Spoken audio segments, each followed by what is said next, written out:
بسم اللہ الرحمن الرحیم اللہم صلی علی سیدنا محمد وعلی آل سیدنا محمد وبارک وسلم وصلی علیہ۔ ماشاءاللہ ناظرین کرام، الحمدللہ ثم الحمدللہ، ماہ رجب المرجب کا چاند نظر آ گیا۔ الحمدللہ الحمدللہ۔ کیوں؟ اللہ کے نبی صلی اللہ علیہ وسلم اس ماہ کا چاند دیکھ کر سبحان اللہ دعا کیا کرتے تھے، اللہم بارک لنا فی رجب و شعبان و بلغنا رمضان، یا رب العالمین تو ہمارے رجب اور شعبان میں برکت عطا فرما اور ہمیں رمضان مبارک تک پہنچا دے، گویا کہ ہمیں رمضان مبارک نصیب فرما دے۔ حضرت کرام، یہ اللہ کے نبی صلی اللہ علیہ وسلم اتنی خوشی کیوں ایمان والوں کو دے رہے ہیں، کیوں تعلیم دے رہے ہیں؟ اس لیے کہ ایک مہینہ وہ آنے والا ہے کہ سبحان اللہ جس میں ہر عمل کا ثواب جو ہے وہ 70 گنا بڑھا دیا جاتا ہے۔ سبحان اللہ۔ پیارے کریم آقا علیہ الصلوۃ والسلام نے ارشاد فرمایا کہ رجب شہر اللہ، رجب اللہ کا مہینہ ہے، شعبان منی، شعبان میرا مہینہ ہے، رمضان امتی، رمضان میری امت کا مہینہ ہے۔ سبحان اللہ، رجب کی نسبت اللہ کی طرف ہے، شعبان کی نسبت اپنی طرف کی اور رمضان کی نسبت امت کی طرف کی۔ کتنا بڑا اعزاز بخشا۔ ناظرین کرام، اللہ کے نبی صلی اللہ علیہ وسلم کی ایک اور حدیث مبارکہ جس میں اللہ کے نبی صلی اللہ علیہ وسلم امت کو یہ تعلیم دے رہے ہیں کہ سبحان اللہ رجب نیکیوں کے بیج بونے کا مہینہ ہے، شعبان سیراب کرنے کا مہینہ ہے اور رمضان فصل کاٹنے کا مہینہ ہے۔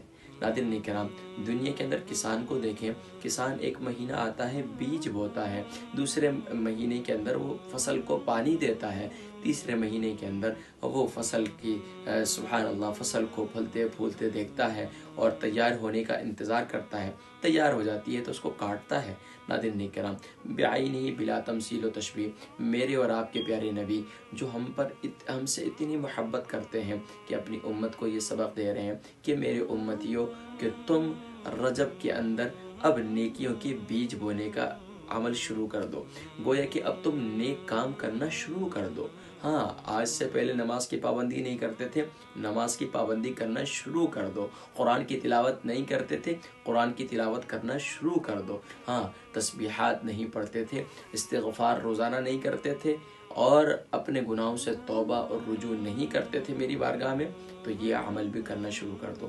اس کے ساتھ ساتھ یہ تو حقوق اللہ تھے، حقوق العباد میں ایک دوسرے کی حق تلفی کرتے تھے، ایک دوسرے سے زیادتی کرتے تھے، ایک دوسرے کو معاف نہیں کرتے تھے، تو آج کے بعد یہ عمل بھی کرنا شروع کر دو کہ آج کے بعد ایک دوسرے کو درگزر، ایک دوسرے کو معاف کرنا اس مہینے میں شروع کر دیجئے۔ ناظرین کرام، یاد رکھیے، ویسے تو ہر لمحے ایمان والے کو ان اعمال سے، ہر برے عمل سے اجتناب کرنا چاہیے، لیکن اس ماہ کا ادب و احترام کرنا ہے، کیونکہ اس ماہ کے اندر سبحان اللہ اس ماہ مبارک کی نسبت اللہ تبارک و تعالی کی طرف ہے، رجب شہر اللہ۔ تو اس کا ادب و احترام کیسے کرنا ہے؟ ناظرین کرام، یہ بھی ایک مثال دے کر سمجھا دیتا ہوں۔ ایک بیٹا جو ہے وہ نافرمانی کرتا ہے باپ کی، کس انداز سے نافرمانی کرتا ہے؟ کسی نافرمانیہ والے اعمال کے اندر مبتلا ہے اور والد وہاں پہنچ جاتا ہے اور پہنچنے کے بعد اس کو کہتا ہے، والد وہاں کھڑا ہوا سر پر اور بچہ دیکھ رہا ہے اور پھر بھی اپنے والد سے حیا نہیں کرتا اور برے عمل سے بچ نہیں رہا، اجتناب نہیں کر رہا، رک نہیں رہا، تو یقیناً بعینہ بلا تمثیل و تشبیہ رجب آ چکا ہے، رجب آ چکا ہے، لیکن ہم گناہوں کے اندر مبتلا ہیں اور اللہ کی نافرمانی والے اعمالوں کے اندر مبتلا ہیں۔ تو ناظرین کرام، توبہ کیجیے اپنی رب کی بارگاہ میں، قربان جائیے رب کے پیارے حبیب صلی اللہ علیہ وسلم کی بارگاہ میں کہ سبحان اللہ کہ رب کریم نے اپنے پیارے حبیب صلی اللہ علیہ وسلم کے وسیلے سے ہمیں کیا کیا نعمتیں نصیب فرمائی۔ ان میں سے ایک عظیم نعمت سبحان اللہ عظیم نعمت نماز کی ہے کہ نماز میں انسان اپنے رب سے تعلق کو مضبوط کرتا ہے۔ حدیث مبارکہ میں ہے کہ جبریل امین عرض کرتے ہیں کہ جب میں اور میرا رب کی بارگاہ میں حاضر ہوتا ہوں تو کتنے ہزار پردے درمیان میں حائل ہوتے ہیں، لیکن جب ایمان والا اللہ کی بارگاہ میں حاضر ہوتا ہے اور تکبیر تحریم کریمہ کہتا ہے تو وہ رب کریم کے ساتھ اس کا تعلق خاص ہو جاتا ہے۔ ناظرین کرام سبحان اللہ، یہ عظیم تحفہ بھی معراج کے موقع پر ماہ رجب میں نصیب ہوا، لیکن ماہ رجب کے اندر ہم نماز کی اگر پامالی کریں، نماز کو وقت پر ادا نہ کریں، نماز کو قضا کرتے رہیں تو یہ انتہائی بری بات ہے۔ اس ماہ کا وظیفہ کیا ہے؟ اس ماہ کا وظیفہ یہ ہے کہ 5 وقتہ نماز کی پابندی کریں، کیونکہ خاص اس مہینے کے اندر ماہ رجب المرجب کے اندر یہ میں آپ کو ایک خاص عمل بتاؤں جو اس مہینے کے اندر آج سے شروع رجب کی پہلی رات، حدیث مبارکہ میں ہے کہ اللہ کے نبی صلی اللہ علیہ وسلم نے ارشاد فرمایا کہ 5 راتیں ایسی ہیں جس میں اللہ تبارک و تعالی ایمان والے کی دعاؤں کو قبول فرماتا ہے، اس میں رجب کی پہلی رات بھی ہے۔ اور رجب جو ہے اربعۃ حرم، یعنی کہ وہ اس مہینے میں سے ہے جس میں جنگ و جدال، لڑائی جھگڑے جو ہے وہ منعت ہے۔ خاص طور پر ہم بھی خاندان کے اندر لڑائی جھگڑے یہ جو کرتے ہیں یہ سب ختم کر دیں۔ اس کے علاوہ اب اس میں خاص عمل کیا ہے کہ ہم نے 5 وقتہ نماز کی پابندی کرنی ہے، 5 وقتہ نماز کو نہیں چھوڑنا۔ اس کے ساتھ ساتھ اپنی قضا نمازوں کا حساب کریں، قضا نمازوں کا حساب کریں اور پھر قضا نمازوں کو ادا کرنا شروع کر دیجئے۔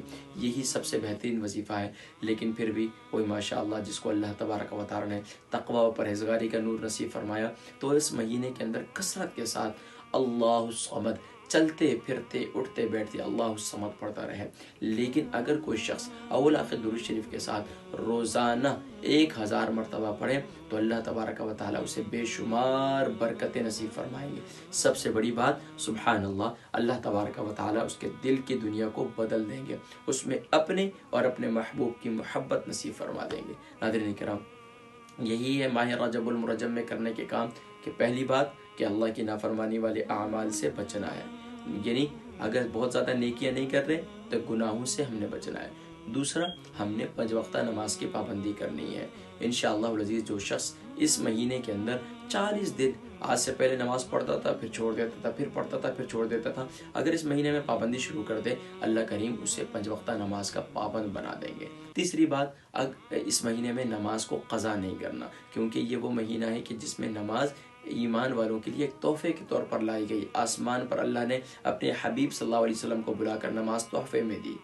بہرحال ناظرین کرام اس کے بعد اللہ کے نبی صلی اللہ علیہ وسلم کی تعلیمات یہ ہیں کہ سبحان اللہ نماز پنجگانوں میں کبھی تاخیر نہ کی جائے، اس کو وقت پر ادا کیا جائے، قضا ہو جائے ادا کر لیجئے، اور اس مہینے میں قضا نمازوں کا حساب کریں اسے بھی ادا کریں۔ آخری عمل وہ ہے اللہ الصمد، روزانہ 1000 مرتبہ پڑھیں، اس مہینے کا وظیفہ ہے۔ اور اللہ تبارک و تعالیٰ مجھ گناہگار سیاہکار کو بھی ماہ رجب المرجب کی برکات نصیب فرمائے، اور ہم سب کو رجب کی برکات بھی نصیب فرمائے، شعبان کی برکات بھی نصیب فرمائے، اور ہم سب کو اللہ کریم رمضان المبارک نصیب فرمائے۔ اور خاص طور پر اللہ تبارک و تعالیٰ اپنے پیارے حبیب صلی اللہ علیہ وسلم کی تعلیمات پر ہم سب کو صحیح معنوں میں عمل کرنے کی توفیق نصیب فرمائے، اور ہم سب کو کہنے اور سننے سے زیادہ عمل کرنے کی توفیق نصیب فرمائے۔ اپنی دعاؤں میں مجھے بھی یاد رکھیے گا۔ اجازت دیجیے گا اپنے میزبان حکیم محمد فرحان صدیقی کو۔ السلام علیکم ورحمۃ اللہ وبرکاتہ۔